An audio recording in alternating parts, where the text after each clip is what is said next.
essential phrases and clauses မတိမဖြစ်စကားစုများနဲ့ဝကြပိုင်းများ part 11အပိုင်း7ပဲဖြစ်ပါတယ် number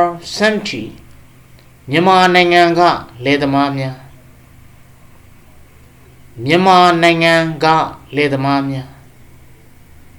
ဒါကမြန်မာလိုရေးထားတဲ့အစီအစဉ်ဖြစ်ပါတယ်သုံးပိုင်းစဉ်းစားပါတယ်မြန်မာနိုင်ငံကဓပါလယ်သမားများဓပိုင်းပေါ့နော်မြန်မာလိုအစီအစဉ်မှာမြန်မာနိုင်ငံကရှေ့ဆုံးက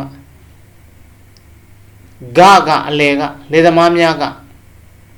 နောက်ဆုံးမှရေးရတယ်ပေါ့ဒါဆိုရင်ရှေ့ဆုံးကရေးတဲ့မြန်မာနိုင်ငံအင်္ဂလိပ်လိုရေးတဲ့အခါကျတော့ဘယ်လိုဖြစ်သွားလဲဆိုတော့မြန်မာကနောက်ဆုံးမှရေးရပါတယ်က in အလယ်မှာမြန်မာမှာလည်းကအလယ်ကအင်္ဂလိပ်မှာလည်းက in အလယ်ကလယ်သမားများမြန်မာလိုရေးရင်နောက်ဆုံးကအင်္ဂလိပ်လိုရေးတဲ့အခါကျတော့ရှေ့ဆုံးဒီလိုရေးရပါတယ် farmers from နဲ့ရေးရင်လည်းထိုနည်းအတိုင်းပါပဲမြန်မာနိုင်ငံကနောက်ဆုံးကလယ်သမားများ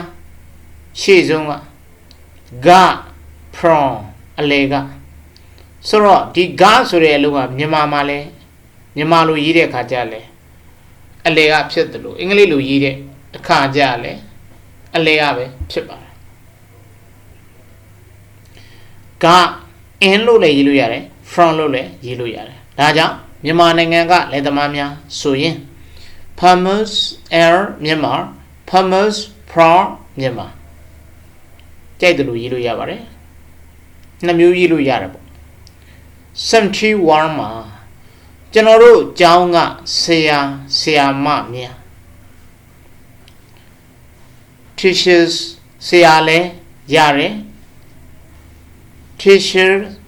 ဆရာမလည်းရတယ် s ထည့်လိုက်တော့ teachers ဆရာမများကျွန်တော်တို့ကျောင်းကဆရာမများ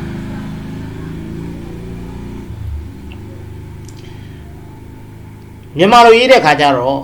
ကျွန်တော်တို့ကျောင်းရှေ့ရေးရပါတယ်အင်္ဂလိပ်လိုကြတော့ our school နောက်ဆုံးကိုရောက်သွားပါတယ်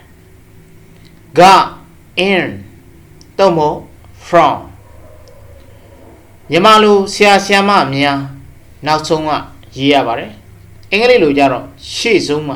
ပထမဦးဆုံးရေးပါတယ် teachers ဒါကြောင့်ကျွန်တော်တို့ကျောင်းကဆရာမများဆိုရင် teachers are our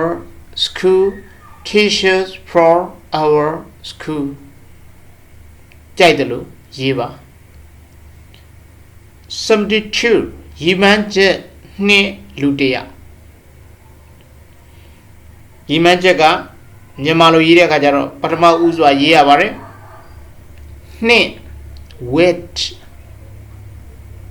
နှစ်ဒုတိယနေရာပါလူတယောက်တတိယနေရာပါအဲ့လိုပြန်ရေးတဲ့အခါကျတော့ဒီလူတယောက်ကနေစရေးရပါတယ် a person နှစ်က wet ရီမန်းချက်က ambition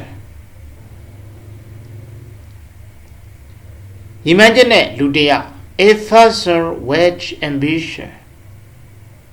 ပြောချင်တာကတော့ဒီရီမန်းချက်နဲ့လူတယောက်အင်္ဂလိပ်လိုပြန်ရေးတဲ့အခါကျတော့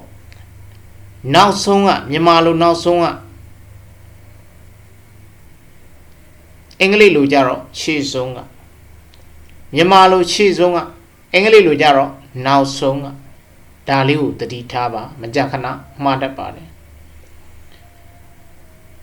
နောက်တစ်ခုက ambition ရည်မှန်းချက်လို့ပြောလို့ရတယ်လို့ aim ရည်မှန်းချက်လို့လည်းပြောလို့ရပါတယ်ဒါကြောင့်ရည်မှန်းချက်နဲ့လူတစ်ယောက်ဆိုရင် a person with ambition a person with aim နှစ်မျိုးစလုံးရေးလို့ရပါတယ်အားလုံးနားလည်နိုင်ကြပါစေ